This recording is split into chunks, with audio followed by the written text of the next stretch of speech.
Good afternoon, everyone. Welcome to another Bible Chit Chat with Norma. And today, my name is Norma.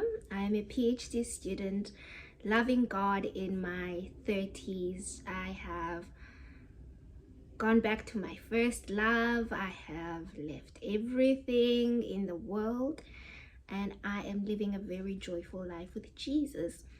And I know sometimes for people who are in their 30s and sometimes late 30s, maybe even in your 40s, you can feel as if you are late or behind or whatever the case is.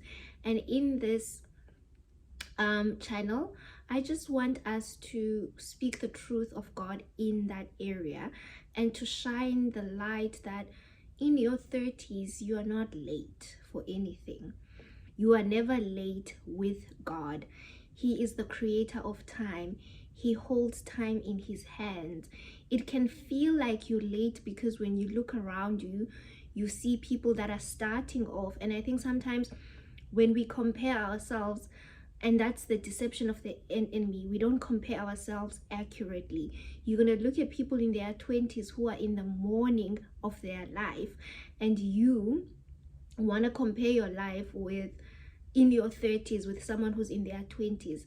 But that's not, if actually the Bible even warns us not to compare. They comparing themselves with themselves, God calls that foolishness. Because if ever you were going to compare yourself with someone who's in their 20s, compare the version of you in your 20s, what you were doing in your 20s, not the version in your 30s. In your 30s, if ever you're going to compare, and this is like now the economist in me, compare like terms with like terms. So if you're going to compare your life in your 30s, look around people in your 30s, and actually don't even do that, because you'll find that a majority of people in your 30s, some of them have kids, some of them are married, and that may be things that you desire. So looking and comparing is just, it's just never a good idea. It's not going to end well for you. But nonetheless, what I wanted to talk about today is the waiting season and what you do in the waiting season. The topic was sparked by my morning devotion today, and it was Exodus 32, where the title says the golden calf. This is when Moses went up the mountain and was having a conversation with God. God was giving Moses the 10 commandments, and he left the people of Israel with Aaron at the bottom of the mountain. I don't know how long it takes to climb up Mount Sinai, but let's just say not more than a month at most. And I'm thinking of like the highest mountain in the world, like your Kilimanjaro's, your Fuji's, whatever. These people had just been delivered by Moses and God from Egypt, and already, let's say Moses is gone for not even a year, like 2 months up the mountain to have a conversation with God. And already in that waiting season, they have grown tired. They have forgotten where God has called them from, and they've already turned away and started building other gods in the form of a calf, a golden calf. And I was like, oh wow, sometimes we read the Bible and we like, what was going on in the minds of the people that we read about? But we are so similar to those people. Some of us in our waiting season, we question God, we question whether he's working. And this is a waiting season for anything.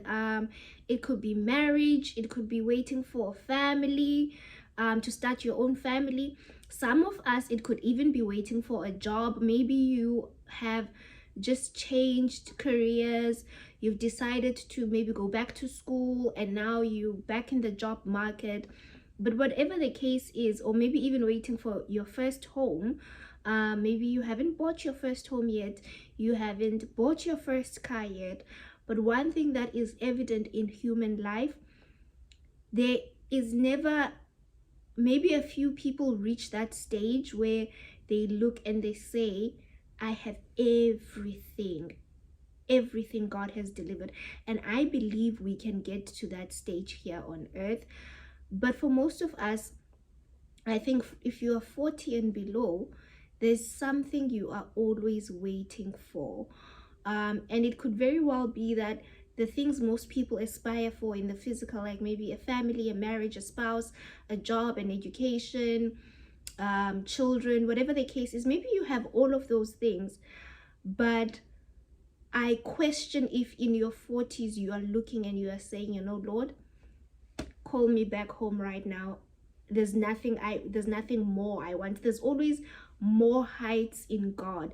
There's always greater heights, even with your family, even in your job, even in your calling, whatever it is.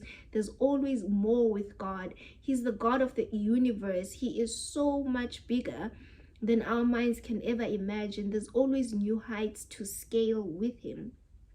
So when you, in that season of waiting, whatever it is you're waiting for, it is so important how you wait. Waiting with a posture of contentment, waiting with a posture of gratitude. And how do you foster that heart of gratitude and contentment? And from Exodus, it is important to never forget where God called you from, to never forget the places where God has delivered you from. Some of us, God has delivered from the pit of darkness, from the pit of hell.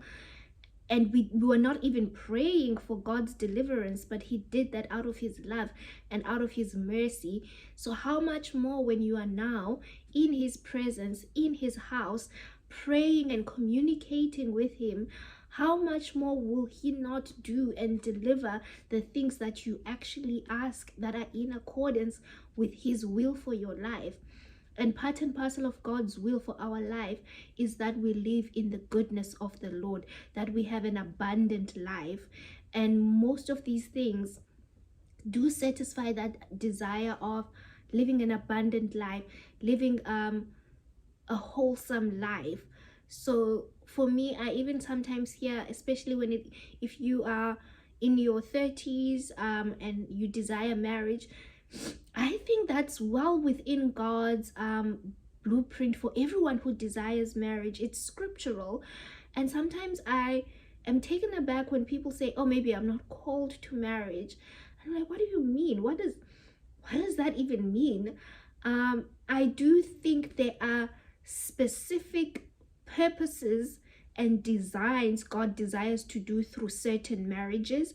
And that's where sometimes you hear like really divine and remarkable love stories that are written by God. And sometimes maybe in those marriages, it is in those families, there's something God is doing in those families, like breaking generational curses and yokes, and God desiring that marriage to sort of be the light and the channel with which blessings flow through those families. I do believe God has a bigger purposes for some marriages. But for some of God's daughters, I do think that he will just give it to you because he's a good father. So yeah, and most importantly, how you wait then as you stewarding that, have a posture of gratitude. Even if you're waiting for a home or a job, already thank God in advance for what he's doing. And in that season of waiting, it is so important who you are and who you become, because I think sometimes we stay much longer in these seasons of waiting, whatever it is we're waiting for, because we don't invite God to change our hearts, to change our minds, to give us his mind, to give us his eyes so we can see things as God sees them. That includes even your job. I don't know how many times I have listened to people who turn down an opportunity because it doesn't look like how they think that opportunity is meant to come. And this could be a job, this could be a business deal, this could even be your spouse. And yet you are in the secret place, praying and praying and praying for all of these things, and God keeps giving them to you, yet you don't have the eyes to see things as God sees them, to see people and places and things like God sees them. So it's so important in that waiting season, do not fall into the trap of complaining, because you will never see things like God sees them in the spirit and the posture of complaining. Opportunities will, I can say this for a fact, as a 36-year-old who's lived long enough to have certain experiences, a complaining heart will never see opportunity. It is just not given. You may see something, it's likely going to be deception. It's likely going to be you settling for way below what God is busy making and working behind the scenes for you.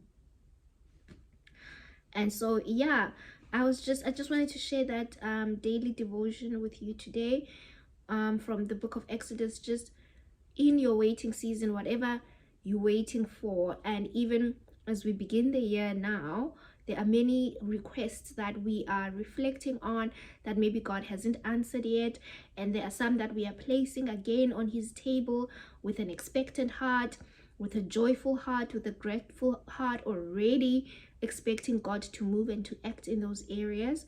So it is so important to not build idols in your season of waiting. Even if you're waiting for marriage, even if you're waiting for a job, even if you're waiting for children, it is also important that you don't let those things take root in your heart to the point that they become idols while you're waiting. Because while some of us may not be making golden calves like the Israelites, we surely have made the things we are waiting for idols. And that is not a good heart posture. That is not a heart posture that stems from trusting God. That is not a good heart posture that says, I believe God can do this, and I'm going to wait for God however long he takes to deliver on whatever I'm waiting for. And that's, yeah, what I wanted to share with you guys today. That scripture, I have never read and seen that scripture, Exodus 32, that way before, in terms of God being interested in how we wait and what we do and practice in the season of waiting. So yeah, whatever it is, wait well. Until next time, guys, thank you very much for your support. Don't forget to like and subscribe.